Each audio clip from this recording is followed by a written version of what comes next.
Welcome, everyone, to another episode of Recollection Step, a Grand Archive TCG podcast, part of the Main Deck podcast family. I'm Dan.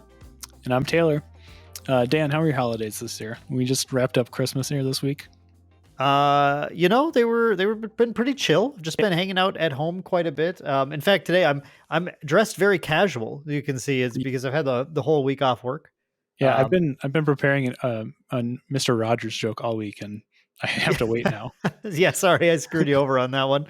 We'll be doing our end of year podcast tomorrow, and I'll actually dress up a little bit for that. So you can go ahead and throw it into there instead. That'll be mostly patron only, by the way, in case people are curious about that. The patrons are going to get like kind of a big thick episode where we, what we like to do in those is we go we just kind of go off the rails. We don't care as much about trying to stick to like a strict amount of time or topic or anything.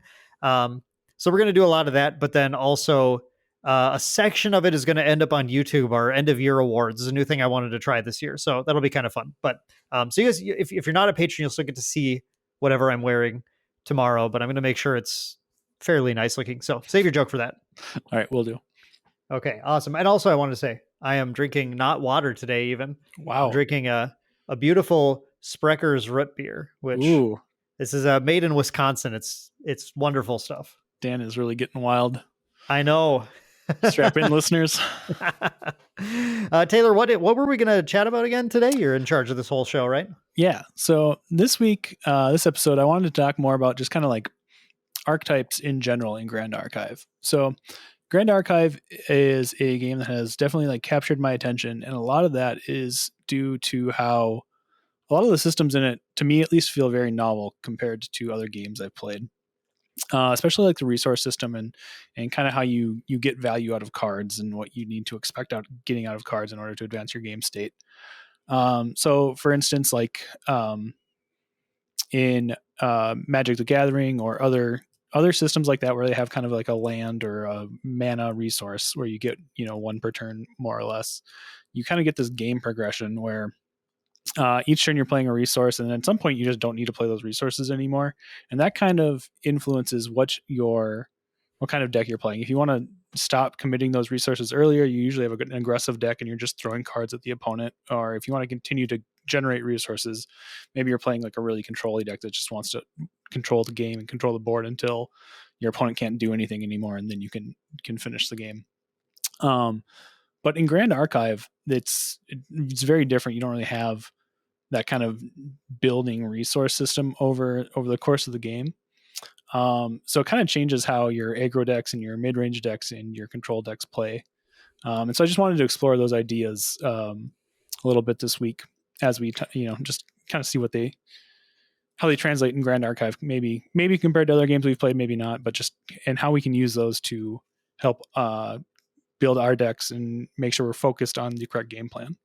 Yeah, you sent that idea over to me, and I thought it was a pretty fascinating one. I hadn't really thought about it too much, but one thing that I think we both noticed kind of early on into our exploration of the game was that it was weird. That it was, to put it bluntly, the weird thing about it is that in this game in particular, because you use all of the cards in your hand as resources, there's this weird dynamic of drawing a card is not just, oh, this is another thing I could play. It's actively ramping your potential to play other things as well, which is all well and good. But then the opposite side of that is where you really start to notice the impact when you go down on cards significantly. Like, for example, you're leveling up or something and you get down. I mean, leave a comment down below if you are one of the players who played the game for the first time and the first thing you did was you went, okay, level 3 sounds good. I'm just going to go level 1, 2, 3 on my first 3 turns. You get to level 3, you have 2 cards in hand, and you go, oh, well, I pass, I guess. And you're not able to play anything anymore. That was certainly my first game. I was like, yeah, level up. And like, okay, wait, maybe that wasn't right. We've all learned that lesson, probably the hard way. Yeah. I think my favorite was in one of the first games I played with a patron and a longtime like supporter and like kind of behind the scenes supporter, Adam. Joins us on all of our like trips and everything, and he was doing some of our shipping and stuff for our leagues. Adam and I played some of the first games of Grand Archive together because Adam, by the way, just shout out, was a Grand Archive stalwart from day one. Mm-hmm. I sent him the link and he was like, "Yep, I'm in. I'm dropping everything." Grand Archive. This is like November of 2021, I think. It's like whatever. He was like, "Yeah, this is the greatest thing ever. I'm totally in." So like, nice. We played this first game, and I think it might have been the second game. He went playing the starter deck Lorraine deck. He went turn 1 dungeon guide to level 1. Oh, heck yeah. We're like, I mean, yeah, both of us were like, well, let's see what happens. I mean, I don't know. Maybe that's really sick. And it wasn't very sick. Lost a lot of cards on that deal. Yep. But you don't ever do that again. You learn your lesson pretty quick with that. Not without it being a very particular deck, and maybe we'll get into some of the some of the details of different decks like that a little later on. But there are occasional decks where that's like actually not an unreasonable play. Before we get into that, though, I do want to just make sure I get this out of the way. Get it out of the way for anyone who hasn't heard this. This is a little plug that we do in place of having a sponsor on our podcast. And if you're listening in Spotify or iTunes, in place of having any ads or anything on our podcast, if you're listening on YouTube, sorry, you get this and the ads. That's just that's how YouTube works. So sorry about that. But I just like to mention the ways you can support Maindeck if you do really enjoy our podcast that we put out to you. We're putting out to you podcasts every 2 weeks for 3 amazing games. And if you really do enjoy that, go ahead and leave a like on the podcast, comment down below, make sure you subscribe to Maindeck, all that kind of stuff. All that stuff really, really supports us, helps us, helps the algorithm, helps all that stuff. It's great. And we also just love to hear from you. I love to read all the comments that we get on our videos, and I try to respond to them when I can. Additionally, the other way you can support Maindeck, if you want to, support us financially without paying anything, that's the really cool thing about it. We have a link to our TCG Player affiliate page down in the description below or in the show notes if you're watching somewhere else. And the affiliate link allows you to just go shop on TCG Player, which of course has access to any singles you want for pretty much any card game. And when you use our link to access it, you're actually going to, when you make your purchase, they're going to send a kickback to us. Small kickback based on whatever you purchase with no additional cost to you. So it's a pretty rad way to help us out. Really do appreciate all of your support either way. You can either click the affiliate link below, or that's bit.ly/shoptcgs is our little short link, bit.ly/shoptcgs. So thank you guys so much for your support. Now let's get to this main topic, Taylor. And by the way, I'm naming this, everyone's already seen this, but I'm naming this episode Grand Archetypes, which good. That's good. I thought, it's kind of fun. Yep. So tell us about Grand Archetypes. Yes. So I think before we go any further, it makes sense to kind of define some of these terms we're going to be talking about so that everybody's kind of on the same page and we're all talking about the same thing. So basically, we're going to be talking about 3 big archetypes in trading card games. This applies to a lot of different things, but specifically trading card games, your 3 deck archetypes. You got aggro, you have midrange, and you have control. And there's variations of each of those, and like people try to throw combo in there, and we'll get into that, into what some of those variations mean. But just at the very top, kind of when I say aggro, I'm talking about a deck that is very aggressive. It wants to win early and it wants to win quickly, and it's willing to throw away a lot of like resources to do that. It's not like trying to play a long game. It's not worried about what the opponent's going to be doing on turn 6, because hopefully the game's over on turn 4. They just want to, in this case, reduce life total to 0 as quickly as possible. A mid-range deck is more often than not trying to outvalue the value of the opponent and just accumulate resource advantages over the course of the game and use that to translate into a win. And it's going to be using really efficient cards to do that. Oftentimes getting card advantage off of a lot of its cards that it plays. And then it'll it'll end the game hopefully at a reasonable pace. But it's not necessarily like trying to race to the finish as quickly as possible. Like it can take some time to get there, but it also is, a deck that's like a little more flexible. It's got cards that will win the game pretty quickly if you let them. And then your control decks are going to be decks that are looking to kind of maintain control of the game state throughout the game. And then when the game gets to a point where their opponent can't do anything anymore because you have control of the game, then they play some sort of win condition or a finisher to wrap the game up in a short amount of time. Or, I mean, maybe not that short, depending on the deck. So just kind of different like speeds. And I think a lot of people have seen, at least people that are pretty versed in TCGs, they've seen kind of like this archetypical triangle where aggro decks will often beat control decks because they're fast enough where the control deck can't actually establish control before the aggro deck wins. Mid-range decks will beat control decks because they have enough early game interaction to stem the bleeding from the aggressive deck. Beat aggro decks. Yes. Yep. Yes. You said mid-range. Oh, sorry. Yeah, mid-range decks will beat aggro decks because they've got the interaction in order to stop their assault and then take over the game that way and wrap up. And control decks often will beat mid-range decks because they've got the answers for the cards that are actually threats, and they don't necessarily care how much card advantage or how many extra resources the mid-range deck is getting, because the mid-range deck just can't break through because they gave the control deck too much time to get set up.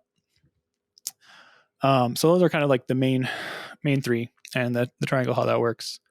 And then combo is, for the purposes of this, I'm going to group combo into like all of these different kind of archetypes, because really that's, I think, the way a lot of these play. The combo is often just a finisher, or like how you win the game versus like trying to establish certain presence in the game. It's like the typical aggro mid-range control. I think you mentioned this earlier, but it's a speed dial situation, really. It's like or another way to think of it is, what section of the game are your cards oriented towards being good at, right? Yes. Which is that, like, the aggro decks are just playing the things that are at the, like, Grand Archive, and that's going to be obviously the reason we're doing the podcast, is that Grand Archive is a little different because you have that ability to play almost anything early on, but there are still, there's still an arc to the game where you get to that level 3 to unlock advanced element stuff that, we'll talk about how that all plays into it. But in a lot of TCGs, it's like you'll have lower cost stuff. You think that are, you're playing things that are just like stronger earliest in the game, but you're often playing nothing that matters in the late game. And that is actually, sometimes still similar in Grand Archive. Mid-range is like, you're playing the cards that you have to put a little bit more resources into, but then aggro decks, but you get proportionally more back, right? So you're looking at that sort of like, I'm going to try to win the game. Like you said, like, they can go faster, they can go slower. It's not really how fast you win the game necessarily, but it's that what stage of the game you're trying to really play your cards in, right? And then control is looking like, just live until I get the highest possible value on all my plays. Usually they have a moment where they turn the game around. They go, okay, suddenly my opponent's struggling to do anything because I've established that, obviously, the control of the game. Mm-hmm.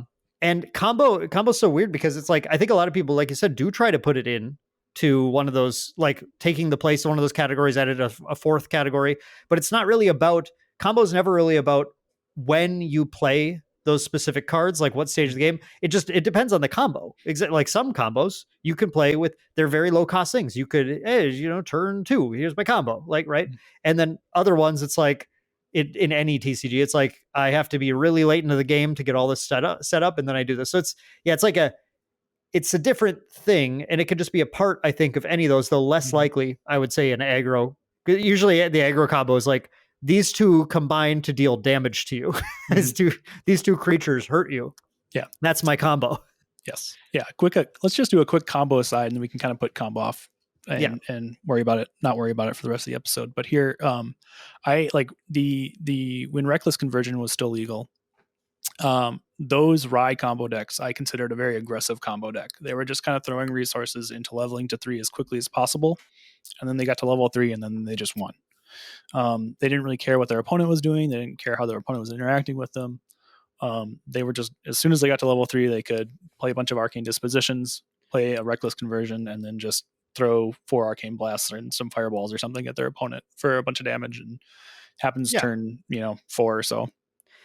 And I think that's that's a great example of an aggro combo deck, and also a great example of why you don't often see aggro combo decks in TCGs, because Reckless Conversion had to be banned because that was simply too fast. It was too effective at actually doing that. And but yeah, you're right. Like the similarity that people should notice is the sort of 1-to-1 of, like, in any typical aggro deck, it's pretty much just faces the place. Like, how quickly can I deal damage to the opponent? You're almost playing solitary. Like, I don't really care. And I don't want to be the person, by the way, who jumps in. There will be absolutely no thoughts from us like saying things like aggro is brain dead or anything like that, because it is, good aggro players exist. Like, there is certainly a skill curve to it, but a lot of the time it's the decision of, like, how tunnel visioned on my opponent do I need to be? But many games you are just simply quite tunnel visioned, and that's the exact same thing that Rai deck was doing. It's like, literally, you do whatever you want. The thing people get wrong, by the way, when they play Rai right away, is they spend a little too much time, like, pretending they're a burn deck and, like, trying to shoot fire at their opponent, or, like, killing things on the board that don't matter, and then going down on cards, which then puts them away from the win, not closer. And yeah, it's very much like the Rai deck is still often an aggro combo deck. Yes. Yeah. I mean, it's a little more mid-rangey now. It's playing some, like, peaceful reunions and some resolute stands in order to interact with the opponent a little bit and just buy some time to actually get to level 3 and get the cards necessary to finish the opponent off. But yeah, it's definitely closer to aggro, or on the aggro side of the spectrum of mid-range, instead of being like full mid-range or control deck. Cards like Incendiary Fractal are ones where I think, like, when you start including Incendiary Fractal in your deck, that's the transition point from aggro combo to mid-range combo. That's a card that's just like, interact with the board, and then it is still a card for the purpose of playing things because it's got reservable. Exactly. I mean, like, if you're looking for a hallmark, like, am I playing mid-range or aggro? Do you play Incendiary Fractal? That's the number one question. Yes. Yep. For that. Yeah, and then your control combo decks are going to be decks that are just, like, specifically trying to control the game state, and then they've got, like, a 2 or 3 card combo that wins the game once everything's wrapped up and they've had a chance to, like, just really shut the opponent down. But I think those are often, like, less notable because they feel more like control decks than they do combo decks, because it's the game is wrapped up. You're just it doesn't matter what you win with at that point. It's just semantics. It's like, you can win with a dumb creature attacking over them, a dumb ally attacking over and over, or you can win through your, like, 3 card combo that you have 1 copy of each in your deck or whatever. But throughout the history of card games, those have pretty much always just been control decks that you would call them control decks, and then they win the game somehow. Really, they win the game as soon as they establish control. Exactly. And the opponent's like, can't do anything, just, like, show me the win. How are you going to beat me? Yep. Yes. Okay. And so, again, I think we've kind of established here how control is part of these archetypes in general. So getting down into why it's so weird to kind of figure out what's going on in Grand Archive, for me at least, is just because your resources are so weird. You play your cards from your hand, you might throw them away to materialize something, but you can play, if you're on the play, you can play a 6-drop on turn 1, which is just kind of weird if you come from games like Magic the Gathering or Dragon Ball Super, or even if you've been looking a lot at upcoming games like Altered, where you have a set number of resources, Hearthstone even, and you get, like, 1 per turn. Being able to play, like, these powerful cards on turn 1 is just, for me, it just threw me off big time. Like, you look at a card like Honorable Vanguard versus Veteran Soldier, or is it Veteran Soldier? The 5-drop floating memory? 5-drop 2/3 with floating memory. Yeah, that's Veteran Soldier. The same card, Veteran Soldier, is just stronger, but it also costs more. But so at first glance, it kind of feels like an aggressive card because it's got better stats. You can affect the board more at an earlier state in the game. But at the same time, it also, like, allows you to do less things in the beginning of the game too. So, like, things like that just really threw me off when I was first trying to figure out how to conduct my game plans as I'm building decks. And so I was reading this thread on the deck list channel in the main Discord for Grand Archive, and Siladar had popped in and talked a lot about how just like throwing your cards away is like what aggro does, and that really kind of finally clicked for me about what was going on in how to kind of like establish your aggro decks. Like you don't really care how long they're going to stick around. You just need them to do a little bit of damage, and then they can go away. It doesn't matter. And if they stick around longer, it's gravy. So things like Rending Flames, things like Blazing Throw, even allies that have like a lot of large attack and can just go away, like Blazing Bowman. These are like premier aggro cards because they're just going to hit for a lot of damage, and you're just going to get the one card out of it, and that's it. And then you move on to the next card. Can we talk for a second? Like, I think everybody has a moment of, as you're getting really into the game, either getting into this game, you get this realization of like how these archetype works. And I want to just talk about sort of the realization of the brilliance of the design of Grand Archive. I think it's just like after my first few games, I was like, this is a good game. I like this game. My 50th game or something, it was like, is when it was like clicking, like, okay, wait, like I see this. And actually for me, the true moment was watching True Champion Gaming's Cabins, Isaacs, Terry's list at Ascent Houston play, watching that Lorraine, like that was the first time we saw someone like really, we saw people piloting this Wind Allies thing to obviously to extreme success, but where they had like, it felt like the formula was like cracked finally, because I think, and we'll talk about this a little bit, I think people were generally playing mid-range decks. I mean, that's common in a lot of TCGs, just like gravitate towards mid-range because mid-range has juicy cards, has fun stuff. But when I saw these lists and I realized, okay, so all they're doing is they're losing a card, one or two cards every turn because they're playing one or two allies out. And then the next turn, they're drawing one card and then a second card because they're materializing some way to draw a card. Is like and it was like, it took me that for some reason, I don't know why, it took me this so long to like really grasp, because we were playing kind of like mid-range decks too. We were the triple threat deck, big, it's very mid-range. That's big a great mid-range style, great deck. Mid-range combo deck, by the way. Yeah, you're using your resources to get some advantages, and then you can win with Erupting Rhapsody combo later on. Yep, exactly. It's good, very good example of a mid-range combo deck. But when I saw this, when I saw them go ally, next turn draw a bauble, ally, next turn draw a ring, ally, and it was like, that's it. It's just 2 in, 2 out every single turn, hoping one is a Gildas, and then your second card is either another ally or it's the thing that protects an ally. And that's literally the whole deck. It's just like, they had a couple ways to pump the board too sometimes, but like, that was the click moment for me. It's totally about throwing cards away, but then the key was finding ways to just crank that. And so they stick on level 1. They don't care about going up unless it's like critical for the end game, turning on Batter Knights or something. And that's like, now when I look at a deck and I'm trying to design I'm trying to think about an aggro deck, I feel like I have a much better perspective on like what I'm supposed to be focusing on now.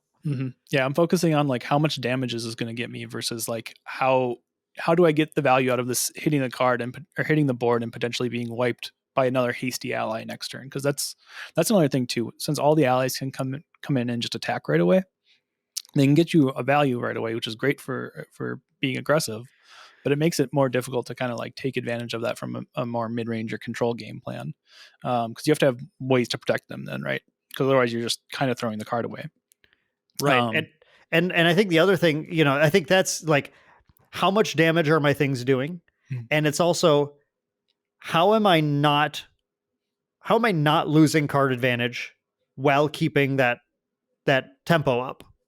Because the way that we always, talk about in a lot of these podcasts and deck techs and everything, the way you beat aggro decks is to just run them out of steam, because they run out of allies eventually. The more resilient they are to that, it should be fairly obvious, and the stronger they are against the typical ways to kind of control them in those, especially in those mid-range decks.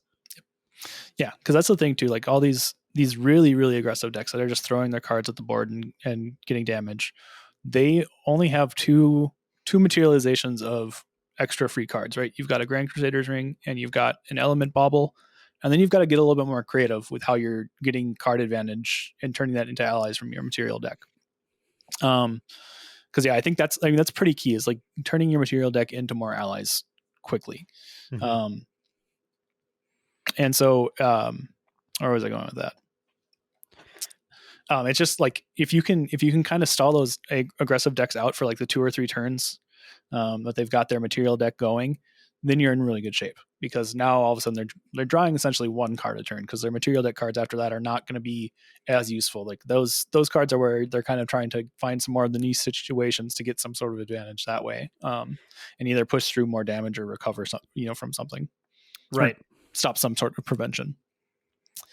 But yeah, again, like that's kind of why like you see a lot of like fire aggressive decks in Grand Archive, is because a lot of those cards are they've got very low health, but they've got higher attack, so they're going to hit for a lot right away, and then they're going to get taken care of, and then you've got to hope you can continue on, and that the rest of the cards in your hand have enough damage to finish your opponent off.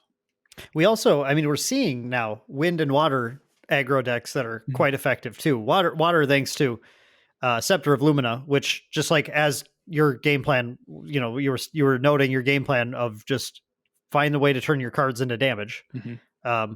That is a way to very indirectly, but also directly, turn your cards into damage, because you're going to go ahead and level up, which is normally what you don't do in aggro decks very much. But by leveling up, you're going to spend, hopefully floating memories involved in this to some degree. So you're going to spend hopefully fewer than 2, hopefully fewer than 3 cards. And you get 4 damage each time out of this. It's kind of just like having Blazing Throws in your hand. A little bit, yeah. I think a lot of these wind and water ally decks that are popping up, especially as we get deeper into the format here and they're playing more interaction, I think those are a lot closer actually to mid-range decks than they are aggro decks. Because oftentimes these decks are a response to the fire and wind ally decks that are very aggressive. Sure. Like they're trying to go over those decks a little bit. And so they're packing more things, more tools in order to help. Like they've got reclaims, they've got favorable winds, they've got zephyrs maybe. In wind, in water, they've got things like Song of Frost, Korhazi Trapper, Lunette. These are all like very mid-rangey cards. I'd say the line gets a little fuzzy. It does, 100%. But these are all cards that are like trying to stop their opponent from doing something versus trying to, just win the game without caring what your opponent does. And we're seeing a spectrum here where like you've got like hyper aggro on one side, and you've got kind of more slower mid-rangey aggro, for lack of a better term, on the other. And like really, I think there's just a huge spectrum in general. Like the whole kind of archetypes are all just really a spectrum, right? Like there's not really a clear line in between each one where you would separate a lot of these decks. A lot of it is just like trying to go over your opponent to a certain extent until you get you're too high, you're too controlling, and at which point you've got to go under your opponent and get faster than them instead. So yeah, I think a lot of these ally decks are still like very aggressive, but they get more mid-rangey because they're spending more time interacting with their opponent instead of actually just like racing. But they do still have the ability to race, like you said, because of the Scepter of Lumina and just like things like Gildas, other really high value allies. I think there are, like I said, it's a pretty fuzzy line. And I think that let's say any given water Lorraine deck is going to push one way or the other. And it's going to be a little dependent on what your game plan is in your deck when you get to level 3, more so than necessarily like how many interaction pieces they play, because there's some amount of the metagame that you just simply have to be prepared for. Song of Frost is an easy inclusion in those decks, because not just because it's like I'm going to counter Rending Flames. It's cool that it does, but because it's sort of the favorable win spot in the deck also, of just like, you're going to try to kill my board with a cleave attack or something, and I'm going to prevent that. It's a roundabout way of, but it like acts as another ally another ally play for the turn if you're using it to keep an ally alive instead. But I agree totally that it's just this really like fuzzy area. But like talking about we talked about it last week, last episode, but the True Champion Gaming list from Auckland that two of them played, where their goal was to get to 3 and then put out a sword. Who cares? Attack with the sword, and then, or maybe even attack, maybe not attack with it, and then Spirit Blade Dispersion just to push, free 4 damage from hand again. Like that deck was, I would say, was leaning on the aggro side because it was very much just the only purpose of leveling is to deal 4 damage, and then the only thing they're doing at level 3 is playing another card that deals 4 damage. It's just trying to deal again. It's just like, am I just dealing damage to you? That's kind of the plan. Yeah, that was a really good one. Like those are the kind of decks where again I just really get kind of confused, and I see the line blur between mid-range and aggro, because you see the level 3 play and you're like, oh, okay, this is they're gonna probably spend some amount of time trying to generate advantage to get to level 3 instead of just shooting to level 3. Whereas if you see the line to get to 3 and deal 12 damage with Scepter, you're going to take it, and that's a very aggressive line. Yeah, it is, and it's like, I think it's very easy to try and just really reduce it down to like, what level do you typically go to win the game? It'd be super easy if we could just say, if you go to level 1, you're an aggro deck. If you go to level 2, you're mid-range. If you go to level 3, you're a control deck. And I mean, I'm not going to lie, like a percentage of the game that plays out that way. It happens somewhat frequently. I'd say more often mid-range decks still go to 3-2. It's just like, how long do they intend to spend on it? But that's a great example of like an innovative, like, no, I think this is pretty on the aggro side, but despite that, you're actually trying to go to 3 pretty frequently. Yeah. Yeah. I mean, because shifting to more like you said, a lot of the mid-range decks, like you see them go to level 3. And that, to me, that's really where I not draw the line, but that's where I see the shift. A lot of the Merlin decks that pop up to me feel very mid-rangey. Like they spend a lot of time trying to get 2-for-1s and just trying to like get incremental advantage over their opponent instead of, not even like, they kind of worry about the board, but they still are in a situation where they can race pretty easily too. Especially like the Fire Merlin decks that are going to play Fireball. Like they just have a lot of tools to help win finish the game, close it out. If they see that they are kind of in danger of losing a race and not able to deal with all of their opponent's threats. Sorry, go ahead. No, go ahead. Well, the way I tend to think about a mid-range deck is, oftentimes, because it's so focused on abilities that gain value, it's one that is willing to, like we mentioned earlier, to go under or go over depending on just like what the setup is like. So I mean, like talking again about the triple threat. So every I swear, this is just the triple threat podcast. It's too good. That deck is top tier. It's fantastic. It's top tier in my heart. Exactly. But it's just a wonderful example here because it was a deck that could, if the hand came up right, if the opportunity presented itself, it could and did do turn 2 kills. It was a thing that it could do. Not commonly, but it could do it. More typically, it was a deck that would go to 3, generate 1 million cards, and then kill that turn or the next turn, if at the latest. So it was like definitively not a control deck, but its cards could also play to it. Like I won plenty of games from Erupting Rhapsodying my opponent's board, because it was able to regain that value again later. It's like all these are like, should be like, if you're wondering how to identify a mid-range deck, those should be kind of like the key terms that you need to be, am I trying to regain that value? Am I trying to, shift between going under the opponent or going over the opponent?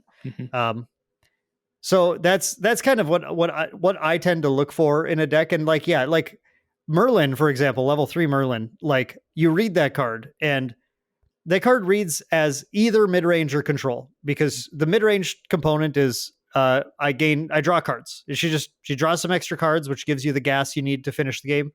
And then the control component is kind of that level thing. It's like you could totally play a more controlling build because she will win eventually, where she gets to level 13, and like your fireballs are just lethal. Yep.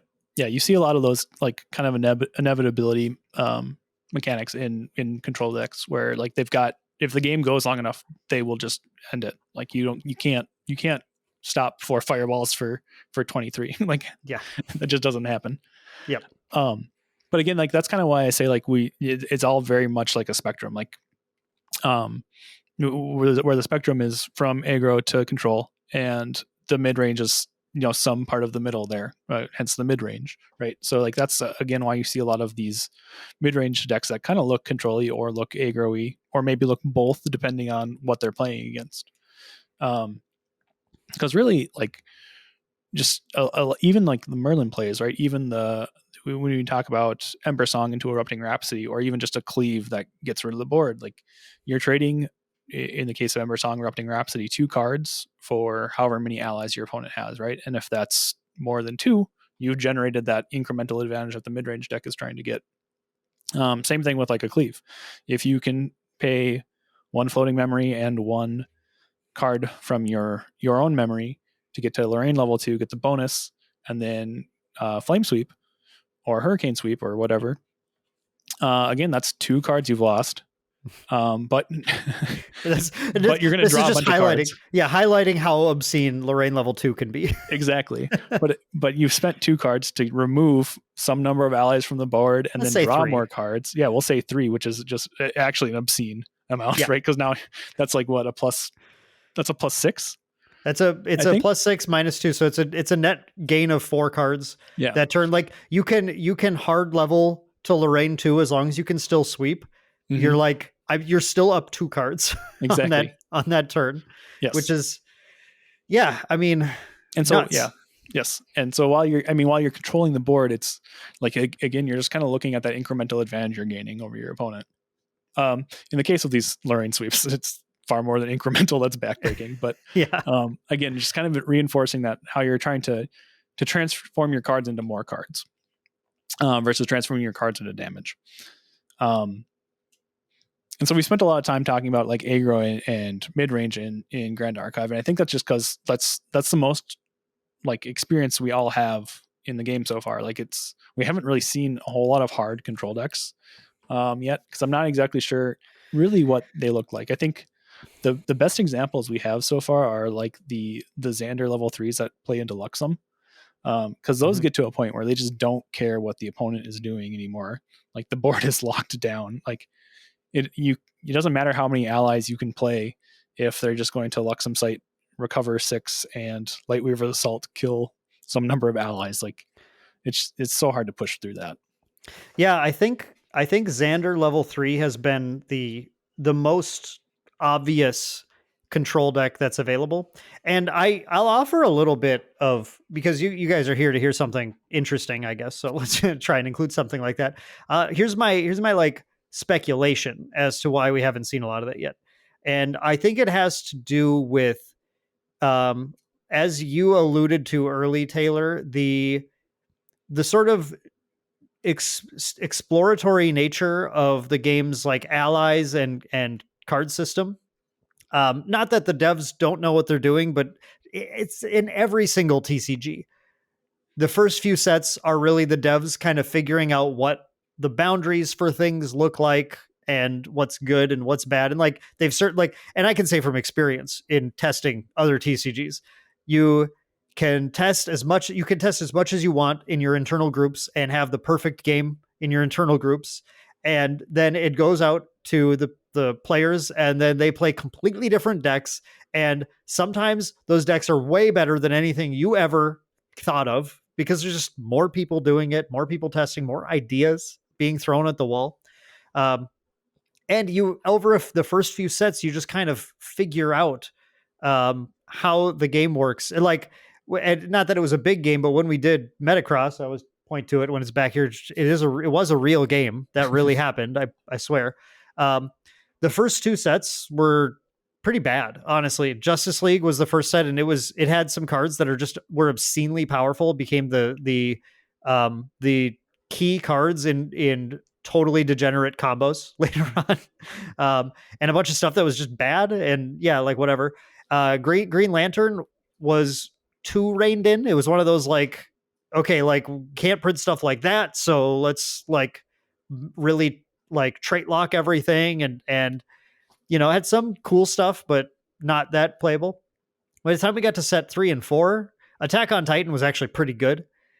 Batman was like an awesome set in my opinion. And like again, we're at the point where like 3 people have played the Batman set of of Metacross. Like, congratulations, And guys. one of them is you. And one of them is me.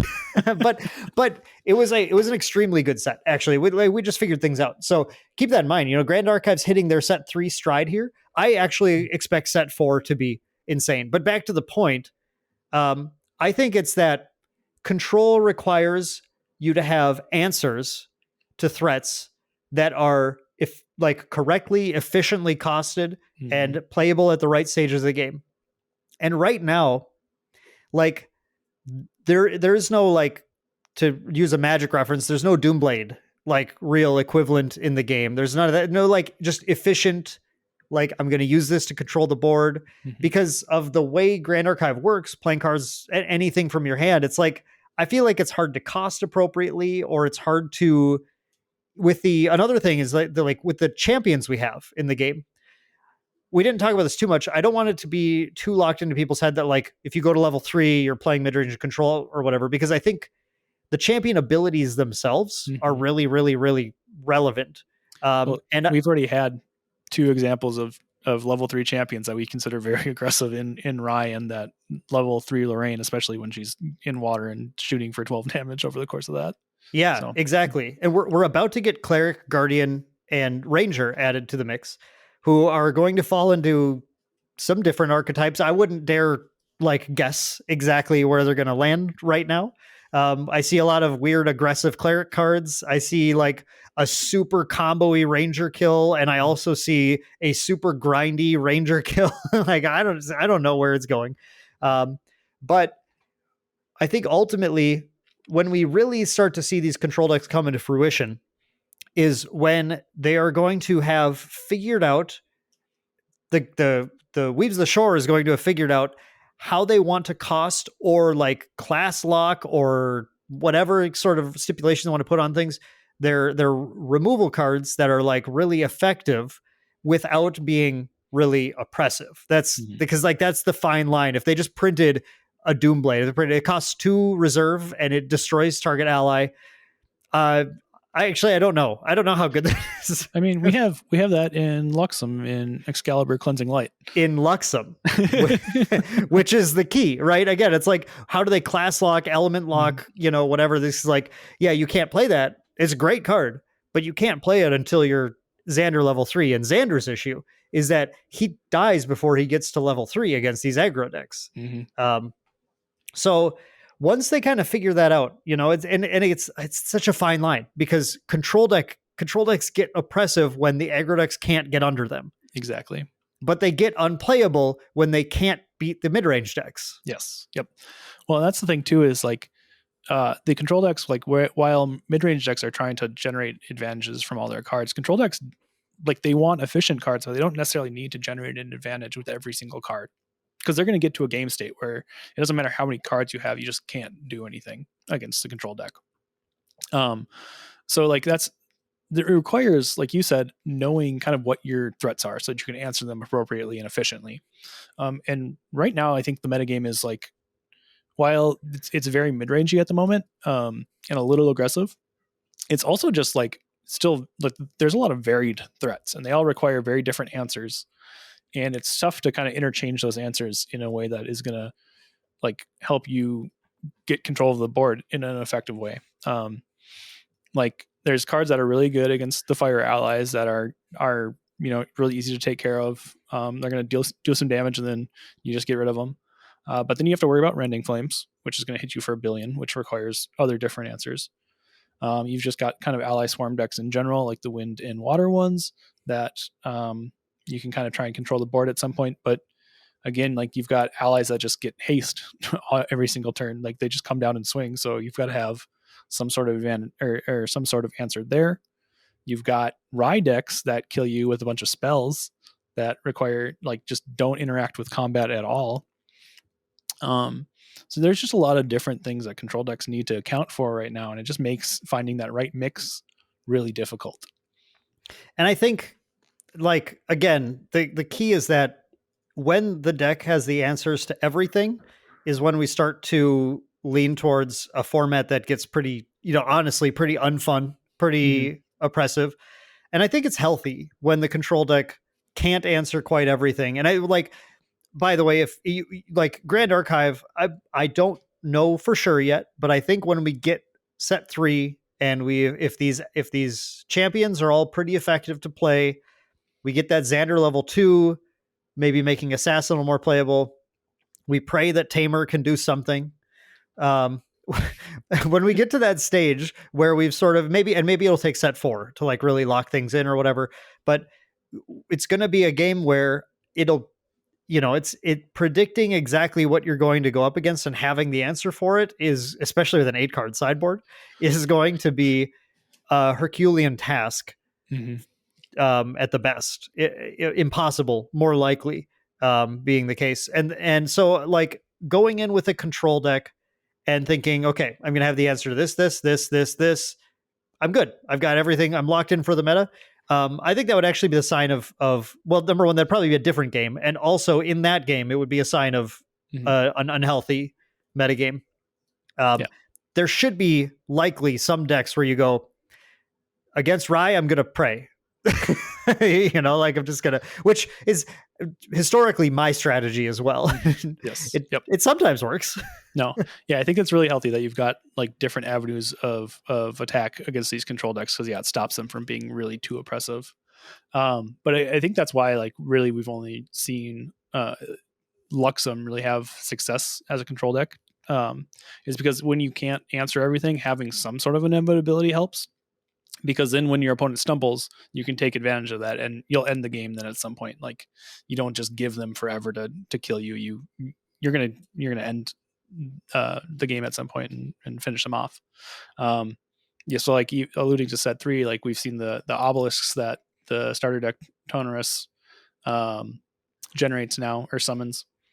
And they all have some once per turn effect essentially, because you rest them to activate them. And they get cheaper for each domain you have.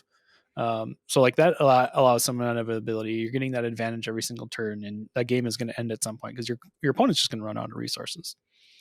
So yeah, things like that kind of help the control decks in a meta where they can't answer everything. Yeah, and I also, I don't want to say that like a control deck also is just going to, you're just going to have to accept you're going to lose some matchups. I think there is a potential amount of play that you should be able to pack in against these decks, but it shouldn't be just to be clear, it shouldn't be the case where you go like, I beat Rai because I do this, I beat Lorraine because I do this, I beat Arasana because I do this, but it should be like my matchup against Rai, I put a lot of tech in my deck because I expect to see a lot of Rai, so I'm pretty good there. However, because I did that, my Arasana matchup is weaker. That's what you want to see, more like that kind of thing. That's like a healthy control deck metagame where you can prepare for the matchups, but you aren't completely teched out against them. And I think the issue is just that until you get to level 3 with Luxem, Xander, or whatever, I mean, like, I think there are some like Rai control-ish strategies you can try playing. Maybe they just haven't been like totally figured out, and maybe someone will comment and be like, I've been playing Control Rai, it's really sick or something, which is like the cool. Or like Merlin, again, Merlin can definitely play on the controlier end too. But Xander's just an easy one to pick on because he's so like that. The Luxem Xander deck is just so controlling. So controlling. But you need to have some amount of answers before you get to that. You have to just, like you said earlier, you have to stem the bleeding. You have to have a way to do that. And like, we just have been missing some of the cards that do that against the more common threats. Or you mentioned stumbling, right? Like, I feel like any Xander success that's happened so far, outside of like some of the earliest metagames, when people started playing Xander and people were not playing very efficiently at that time.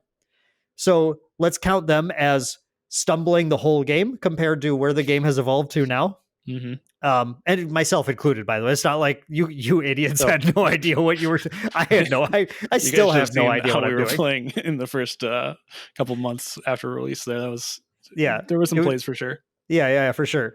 But it makes sense that Xander's fallen out of favor since then, since some of those early days, because people are just more efficient with their plays now. And Xander really wins games now when the opponent, Luxem Xander, wins games now when the opponent stumbles. Yep. Because that gives him the like turn he needs to actually make it to 3 and like lock down the game. Otherwise, he just has trouble. So he needs a way to not stumble. All the control decks just need a way to not require the opponent to stumble, to have some sort of answer. Yep.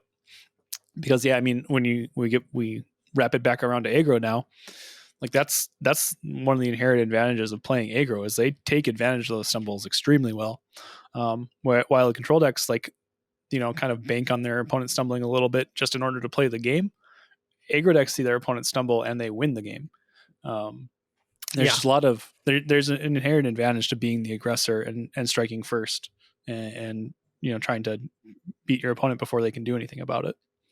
I'm actually I'm a control player at heart, which is not something I knew about myself until I started playing a lot of digital TCGs. Like when I started playing a ton of Arena when I was streaming last year, I realized that just every single time there was an event, I was like, oh, let me just make a control deck. And my games took 30 minutes to play, but honestly, nothing could replace the joy. I'm sorry about this. I sound like such a D-bag. But I mean, honestly, I just literally enjoyed so much getting to that stage where it's not about the you're not going to believe me. It's not about the power dynamic or anything. What it was about, like, I'm serious too. This in a few weeks ago, we had I will finish the sentence, I promise. A few weeks ago, I'm good at podcasting. A few weeks ago, we had a game against Josh, our owner of our store. He plays Fire Xander religiously. He just like literally, I've seen him go to church wearing a Fire Xander cosplay. Mm-hmm. He's a Fire Xander player to the end of time, and I had the most fun game ever because the game was exactly the kind of games I played on Arena, playing control, that I really loved. I was playing Merlin, which meant I was playing either mid-range or control, and against Fire Xander, I knew right away, okay, I'm control in this matchup. Mm-hmm. I'm not getting under him because planted explosives is just going to blow me up. That's how it works in that matchup. And the games come down to the wire every single time. But there's that turn. There's that turn where you have to make the decision. Like, and if you've played control decks in any game, you know exactly what I'm talking about. There's a turn where you have to make whatever. Context is different depending on the game, depending on the game, whatever. But like, you have to make the decision, and you are either going to win or lose the game based on the outcome of your choice there. And I had to do that 2 games in a row against him. And if I made the wrong choice, I lost the game. If I made the right choice, I took full control, and then I won the game a turn or 2 later. And that is what I get excited about. That's the thing that really gets me, like, that if you want to talk to Dan when he's on the highest of highs playing card games, it's right after he gets out of the game where he had to make the decision and he made the right one. I'm like, these are the greatest hobby of all time. Everybody should play trading card games. Like, I'm just full of adrenaline, and it's awesome. Mm-hmm. That's what I love about control decks. Yeah, no, surprisingly, I do believe you when you say it's not about the power dynamic and it's about that, because I also am a very much control player, and there is nothing better than getting to that decision point and making the correct decision, and you just feel like a genius. You're like, ugh, I'm so smart. It's the only time in my life I get to feel like a genius. I love it. Exactly. It's so great. You come out on top of the world. But no, talking about that kind of the decision, and the Fire Xander Josh plays, is not a super aggressive one like most people are really used to, and it's also not like the controlling version that just topped the Michigan regional. That This is interesting. Yeah. Oh, yeah, that's really cool too, by the way. Noel from Chess Club, I think is Yeah. their team name. And him and Pickle Sword, I think, have been working on that. That deck is list sick. is very cool. Yes. Very control-y.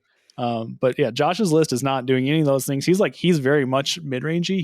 He goes to level 3. He has some Luxem cards, but he's not trying to control the board necessarily. Like he still plays pretty aggressively. I'm trying to think. I does he still have the level 3? Because like I know he was doing that for a while. However, in my last few matches against him, that's a good question. I don't think he might have. I think he's pushed into the aggro. I think he had he had one game a few weeks, I don't know, a couple months ago now, maybe. I don't remember when, but like he had a game where he showed me his hand and it was like 8 cards and 7 were Luxem cards. And he was like, I can't do this anymore. Yeah, it's no good. So I think he's swapped, or at least he's greatly reduced that game plan, because every time I play him now, and I played him like every week, I don't think he even goes to level 2. He's just doing level 1 planted explosives. Like he's doing the aggro, blazing throw stuff. Yes. Yep. But yeah, the reason I bring it up is because it all kind of comes back down to like mid-range kind of being in that situation where it can kind of play both sides. It can be aggro or it can be control. And that's kind of something you have to figure out each game for yourself, kind of like what your position in the matchup is. Not just like your deck might be an aggressive deck. It might be traditionally an aggro deck. But if you're playing like Wind Allies and your opponent comes at you with Fire Xander burn stuff, they're just going to they're the aggressive deck. You have to fight them off. Like you have to approach that deck or that matchup as the control deck. Sometimes I hate that we throw Magic references in here all the time, because I know not everybody's big into Magic like we have been in the past and still kind of are. But there's a famous content creator in the MTG space. His name is Mike Flores. He came up with an article called "Who's the Beatdown," and it kind of goes into this dynamic. And it's just really good reading for anybody who's trying to get really competitive at TCGs and really kind of hone their game and get to the next level.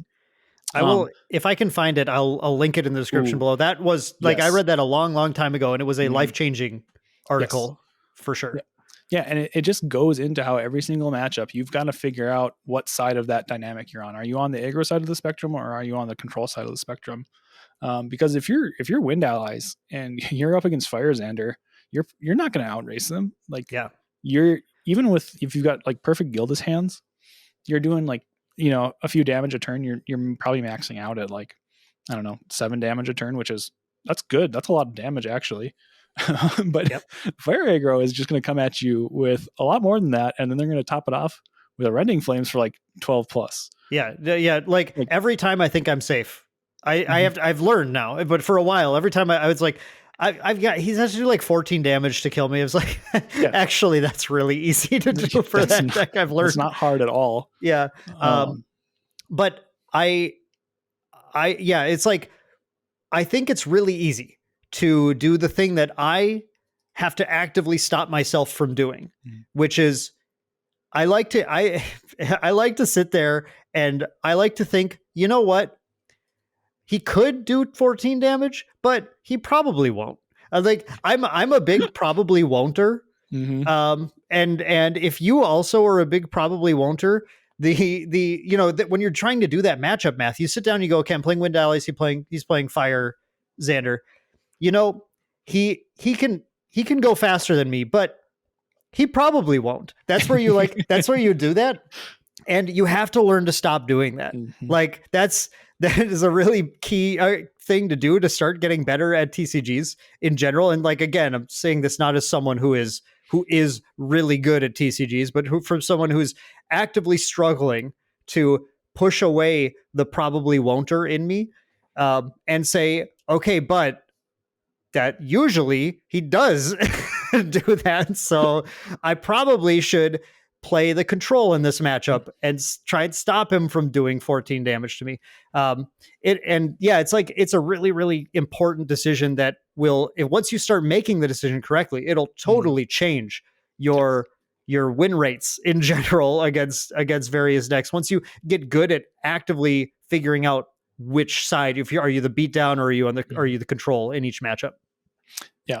It actually, the whole probably won't thing is just a really great point too, because aggro decks are, they like, one of the hallmarks is that they're very consistent, or at least the good ones are. And I mean, good, that's kind of a throwaway thing. Like, good decks in general consistently enact their game plan. Like, that's why they're good. But when I say aggro decks are consistent, I mean every single card in that deck is designed to do damage to you, and like do a good amount of damage to you, and do it efficiently. So if they have, 5 cards in hand, that's potentially like 5 amounts of X damage, where X is higher than what a mid-range or a control deck would do from their cards, right? So you really need to take a lot of that into account. And yeah, like you said, when you're playing against an aggro deck and you're like, oh, they probably won't. Well, all their cards do the same thing. Like, they're very redundant. They probably do. They probably do have the ability to do that much damage. I'm just a hopeless optimist, I guess. That's my issue. Before we get too far, I mean, we're pretty close, I think, to wrapping up this up. But before we get too far, I just want to step back, because I think we talked a lot of smack about Xander earlier. At least I did. But like, absolute huge credit to Noel and Pickle Sword for that, like, and whoever else was involved in the creation of that Fire Xander deck, because that is just another beautiful little wrinkle in what we thought for months was like a figured out metagame, and it turns out the devs did a good job, and it's not. And I don't want to just end this podcast with the only sentiment towards Xander being he only wins when your opponents stumble. I think, again, we were in our less optimized versions of decks that never got optimized as fast as the aggro decks did, so that certainly became the case.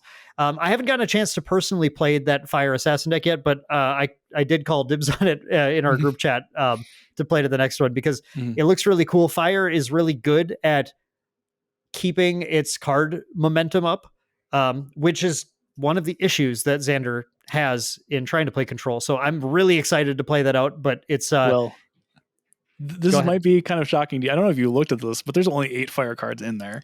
Oh, maybe I didn't. Oh, wow. Okay. So I thought I did. Huh. No, it's 4 creative shock and 4 increasing danger. And the reason for it is so you can play the Serene Spirit and have the recover 6. No, yeah, I looked at that. Yeah, that's right. It's been a couple weeks. Yeah. I mean, and granted, those are 8 cards that do definitely increase momentum and kind of help you keep card selection up and card velocity up, but you're leaning a lot on your normal as well. But no, I like that take a lot. Like, Xander, this shows exactly how flexible Xander is. Like, he's at both ends of the spectrum, right? We've got a good control deck with him, and we've got a good aggro deck with him. There's probably a playable mid-range list as well. But again, it kind of goes back in showing how this is kind of just a circle where at some point you get too control-y that you have to be aggressive in order to go under it.